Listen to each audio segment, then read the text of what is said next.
สวัสดีครับตัวจพูมาเลยเนาะยี่เดี๋ยวเนาะอีโน่น่า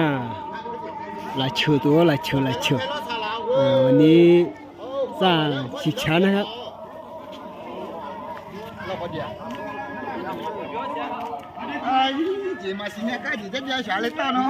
เปียดี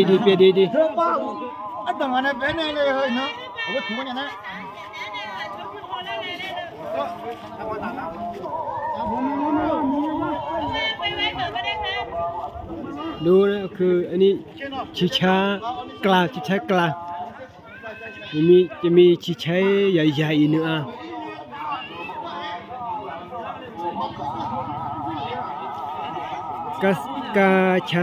กาซาชิชามี4แบบนะครับ10แบบแรกก็คือชิชาใหญ่ก็คือชิชาของผู้นำหมู่บ้านอันนี้คืออันที่สองนะครับอันที่สองก็คือชิชากลางแล้วก็มีชิชาอันเล็กๆที่ตามหมู่บ้านหลังละหนึ่งชิชานะครับอันที่สี่ก็คือชิชาสวรรค์那个呢，来球中啊，来球咯，对啊，看那不，买了新疆的咯，买了咯，你球弄后面一年啊，个来球卡来球啥来咯，后面接咯，来不怎么来球的咯。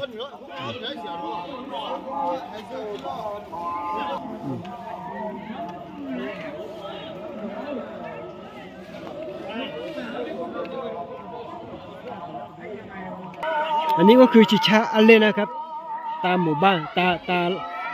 หลังคาเรือนะครับก็คนละหนึ่งอ่างอันนี้ขอบ้านนี้แล้วก็ส่วนนี้ก็ขอบ้านนี้นะครับนั่นแหละชื่ออะไรเหรอที่ยูแบบถุงยาตัวเดือดแล้วนั่นแหละชื่ออะไรเนาะ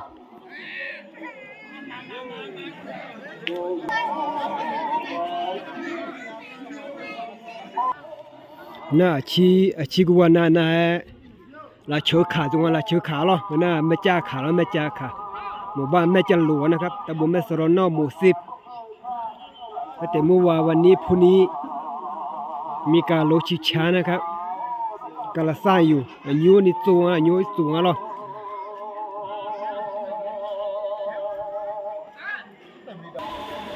นี่นะครับที่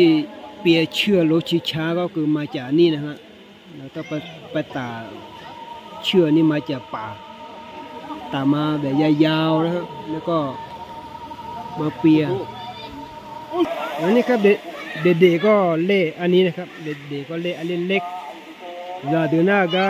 อยู่ไอ้ข้างอยู่ตัวถ่ายก็ละเชื่อได้แบบบีงั้นเราจะเดือดเลยเนี่ยเนาะอยู่หื้อหน้าอยู่หื้อดื้อบียังอยู่หื้อดื้อขนมปังตัวเนี่ยบีก็หอแต่ละสุดท้ายจะเสร็จแล้วนะครับอาสาสังนะก่อน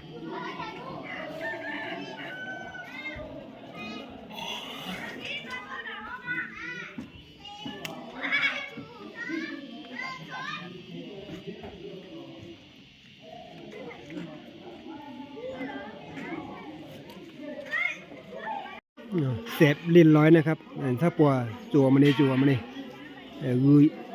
ดูแล้วเ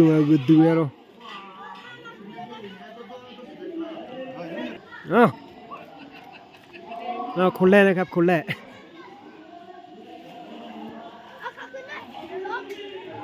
เราเชื่อคำพับบิดด้วยชัว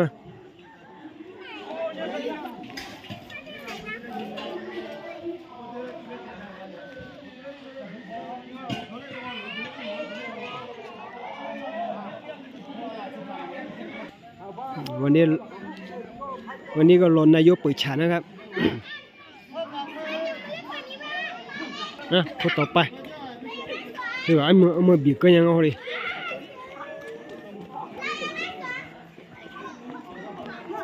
ติดตัวคือแล้วเดี๋ยวเราทาบูด้วย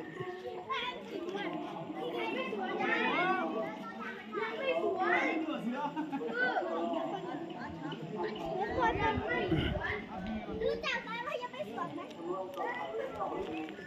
เฮ้ยเล่นเรียง